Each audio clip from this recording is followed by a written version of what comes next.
Namaste, Jai Bharat. The international relations and relations between nations are almost 99.999% prudence motivated. There's nothing beyond prudence motivated relations between nations all over the world, except very few cases, very few instances where prudence becomes secondary. But 99.99% relations, international relations, prudence motivated. Each one looks for their advantage and benefit by entering into any kind of relations with anyone else. So this stands. Except in some case, perhaps with Bharat, if I speak, two nations we would depend, which is not entirely prudence motivated. That's Russia and Israel. Actually, Israel and Russia, these two nations. The relations have a different character, but except these two, our relations are obviously prudence motivated, which is absolutely natural. It's absolutely natural, and there's nothing unusual about it. Now, this situation in between Bharat and Pakistan is that, on the one hand, Pakistan desperately wants a battle or a war with Bharat to get their house in order. They believe that they can get the house in order if there is a battle between Bharat and Pakistan. Their house is fragmented. There are a lot of difficulties within them. They think, they believe that they could be united through religion, which of course Muhammad Iqbal, they called him as Allama Iqbal, predicted way back during his time, before Pakistan was formed. He speaks Islam is a unity and Islam is a polity. The polity part is more or less correct, because polity is getting used for personal needs of political authorities, but unity question is an open question. You can think whether it's really unity or not. Because the problem with Pakistan is that they understand things in their way without giving benefits or credits to the other, whosoever is the other. That's the thing. They think that Bharat will go for a war with them, as they would do it in similar situations, which is not happening. So they are utterly desperate that we should have a battle with them. I don't know if somewhere, if I am there, I would not go for a battle. Instead, there are many other means to bring them to their knees. There is no question of emotion. There is no question of emotional emotions here about battle. You have to revenge. Yeah, you have to revenge means you will revenge, but you will revenge not in the brutal way. There are very subtle ways. And Bharat has no internal problems, which Pakistan, through the narratives, wants to create in the sense project. They try their best to create internal differences here in all kinds of employing all kinds of methods and criteria, but I don't think they can become successful. Right now, as on now, we have one leadership, solid leadership, dedicated leadership. The departments are functioning in tandem. Different aspects of the governance, they are working in tandem, and they have a common goal. No one has criticism. Even the opposition, who would very responsibly and at times irrationally speak things, can't do, even if they want to do, can't do anything, because the unity within us which is based on a different formula. It's a unity based on Sanskrit. Some of the time I say it's not a unity based on religion. It's not a unity based on language. It's a unity based on Sanskrit, and the Sanskrit is same to everyone irrespective of faith system. This thing they have not understood Pakistan, and in all likelihood they can't understand. If I say also, they would not understand. It will simply go above their head. To understand this, one has to be within the Sanskrit to understand how strong it unites us. No, so this thing is, let's see who is with whom. Bharat is independently capable of handling the Pakistan situation in whichever manner required, and our friends are standing. We are not going for a military solution as it is as of now, but then we have friends who are emotionally supporting us. and maybe whatever kinds of support which I'm not able to speak of.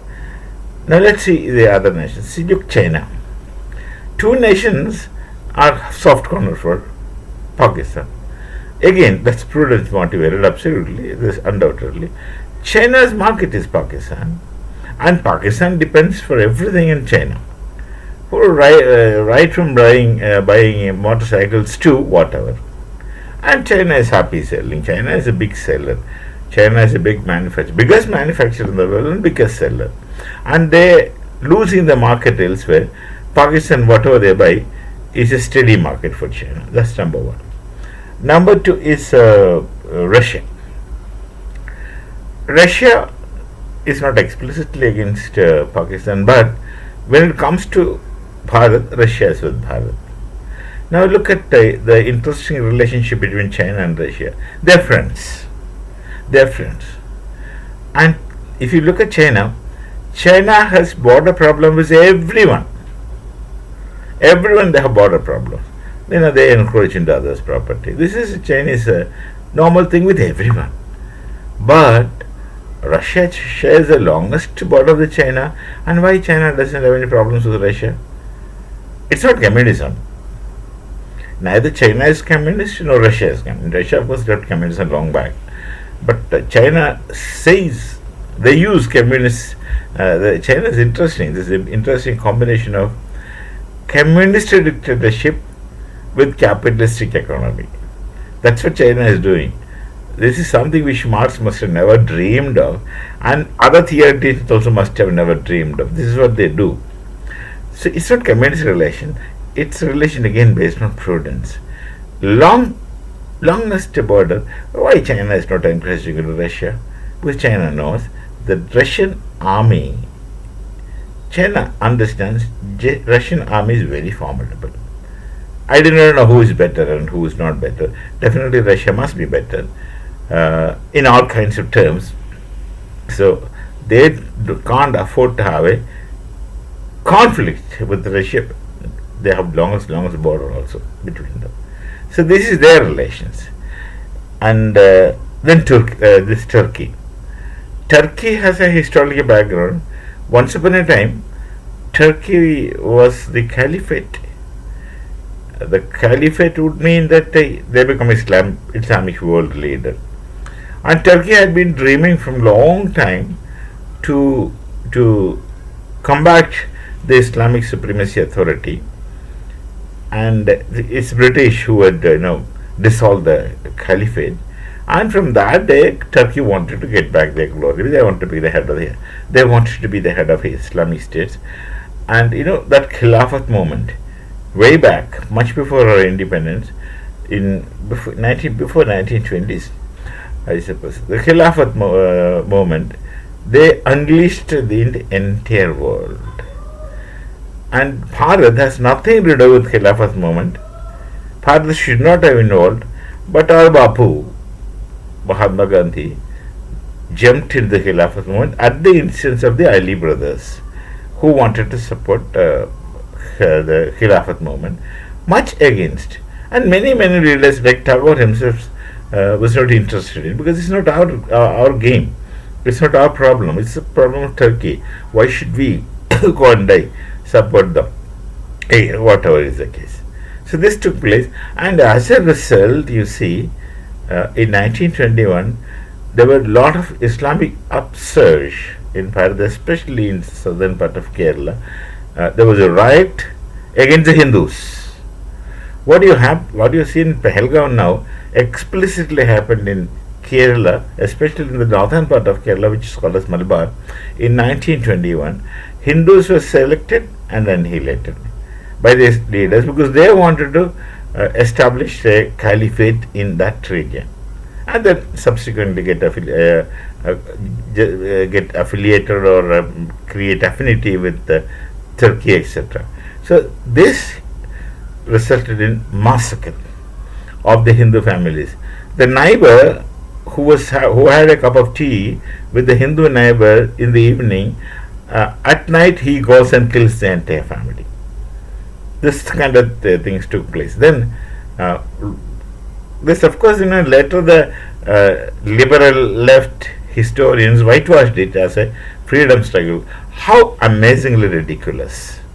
They whitewashed it as a freedom struggle, and of course, the reality comes much later. That it was not a freedom struggle; it was a Hindu-Muslim right. One poet, and actually, that poet is supposed to be the one and only metaphysical poet of Kerala. He wrote a poetry on this Hindu genocide in Malabar, and he termed it as, if you understand Sanskrit, you can understand this, Dur Dur Avastha, where he explicitly attacked the Islamic radical Islam who attacked them, and subsequently the poet allegedly, his narrative comes much later. The poet is got killed, but he was traveling those days. He was traveling in a boat, and the cabin in which he was traveling is locked from outside, and boat was sabotaged and it sunk. He supposed to have been a good swimmer. That's what people say. Could not escape because he was locked from outside. He traveled in first class cabin, and that he died in spite of being a very good swimmer. This was a sabotage. Again, that's what people say these days. And whatever the inquiry done or the findings there, we have no idea. As far as I don't know. I have no idea. I saw no one writing anything about it subsequently. So this kind of thing, Turkey wanted an authority, but they would keep trying because that's their dream, that's their glory, and Turkey. Pakistan expected Turkey to support them. You see, when the Pahalgam thing took place, if I'm not wrong, the Prime Minister of Pakistan was in Turkey. This must have been an understanding between this Asim Munir, and the Prime Minister. I will just go there and you do whatever you feel like in my absence. That's what happened. That's what happened. See, Nawaz Sharif, his elder brother, when he was Prime Minister of Pakistan, Musharraf, who later became a military dictator, was the army chief. He entered into Kargil and entered into conflict with Bharat. And Nawaz Sharif openly told the then Prime Minister of Bharat, Atal Bihari Vajpayee, Uncle Ji, I did not know. He openly confessed to him personally. Uncle, he must be calling him Uncle. Uncle, I did not know. I did not know. This is what happened. Because Vajpayee was such a fine, refined person whom everyone respects. He has no enemies. Everyone respects. So, even Nawaz Sharif was holding great respect towards Vajpayee because of his personal qualities. So, this is what happens. So, Turkey is playing safe game. Turkey has give and take relation with Pakistan. They don't want to offend Pakistan, but they cannot explicitly support Pakistan. They've recently, I think many hours before, the Turkish President Erdogan told, we have internal problems. We don't want to involve in problems of other people. We don't want to have conflicts. We don't want to involve. This is the same stand he explicitly took in against Hamas. We don't want to involve. And he says our sympathies are with the people of Pakistan. Of course, everyone should have sympathies with the people of every place. That he very clearly says. Otherwise, we are not involved. Then this is what he says, and let's go by what he says by face value. I don't think he'll be able to support Pakistan beyond a point in any kind of implied manner, which of course is not my lookout trust fund. Let's go by what has been said explicitly. That's the situation of Turkey. These are the two people who are supposed to support Pakistan, and they will have to play safe game because it's prudence motivated relations in any case. Now, another thing is interesting. There's something possible is that Bharat has brought the S-400 air defense system from Russia. I myself worked in air defense for a long time, 10 years. It's not less time. But I have absolutely no idea about how a S-400 works, nor I don't intend to find out, because I'm not supposed to know. What I'm supposed to know is that I'm supposed to know. I could have asked my old friends, or if I go to some other Air Force installation for something, There are people who might not know me, who are not with my timers, but then when you introduce, they have the respect you as a senior.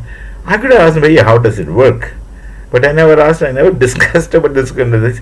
We were trained in not to discuss about things the moment we leave the operations room. That had been in the life. That had been stamped in the minds and brains that you don't have to know what you're not supposed to know. So fine. This is the air defense system. Now, every thing shall have plus minus points. Now, Russia has given air defense systems to four nations: Bharat, China, Belarus, and Turkey. Now, there is a possibility that China or Turkey or both must have possibility. I'm just speculating. When I speculate, I will very clearly say I'm speculating. There's a possibility that the plus minus points, merits and demerits of this S-400 air defense system, someone must have told Pakistan, so they could make their military strategy. I mean, they could make their offensive defense according to the understanding of the air defense system. This, of course, everyone would do, given a chance. But they don't have this S-400 system. Pakistan, Russia has never given. So Russia should naturally be upset if at all someone provides with this internal matters of their air defense system to somebody else. That's a possibility. Anyway, that's again prudence motivated steps. Now, this is a situation of Pakistan and their friends. And our friends,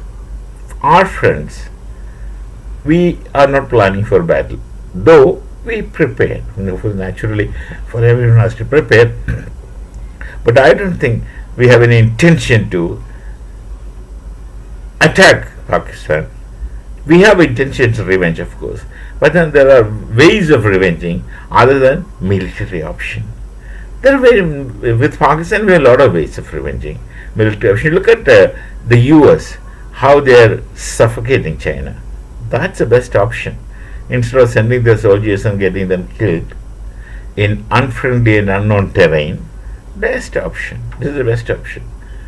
If they wanted to, if the US wanted to suffocate China, US have got better options, better programs. They are suffocating, and they can but through any amount of battle, it's not that easy to economically destroy a nation. They will come back. Though we have you destroy all the infrastructure, they should have potentialities, and given time, they will come up. They can come up.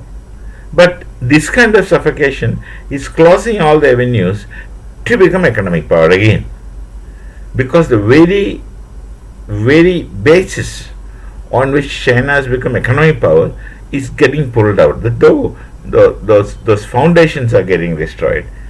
That's also a battle, and that should be the battle in the modern world, in a sensible kind of battle. Instead of blood flow, this is corporate battle. This is modern battle. That's fine. So we have such options. We should have such options, and we should be doing such things. And right till now, this is what is happening. And they have here, of course, we have water bombs needed where there is flood. Some places there is drought. Under our control, we shall do it. Now, we don't cry that the farmers will suffer. Yes, of course, farmers will suffer, because farmers' sons or farmers' children are shot down by you people for nothing, just to get your internal score settled, just to get your houses in order. You come and kill us. Not once, not twice. How many times? Series of bomb blasts in Bombay. Our parliament is getting attacked. Then the charge attack. How many cases? Then blasts all over different places, because that's the only thing they can do to blast themselves. Suicide bombers, all those things. So Pakistan is nowhere powerful to face anything. They are at the verge of self-destruction. We don't have to do anything. If we interfere, if there's a battle, if there's a war, then They wanted that because they have no other option other than going for a battle with Bharat and then go around crying that, hey, we have been hit, we have been hit, we have been hit, we need help. Then you play the victim card. Pakistan wants to play the victim card, and Pakistan wants us to make them victims, and they don't care about the death of their people. Such authority, such regime, who has no respect for the lives of their people, I'm yet to see. The communists used to be so. Hitler was not so. He was only against Jews. He was not against Germans. He has no respect. He had no respect at all for the lives of Jews. His ideas are very funny. That's different. But this Pakistan is not again respect towards their people. These people are interested in their authority, their survival, their whatever. So we shall meet again with some other thought. Namaste. Jai Bharat, Jai Sri Ram.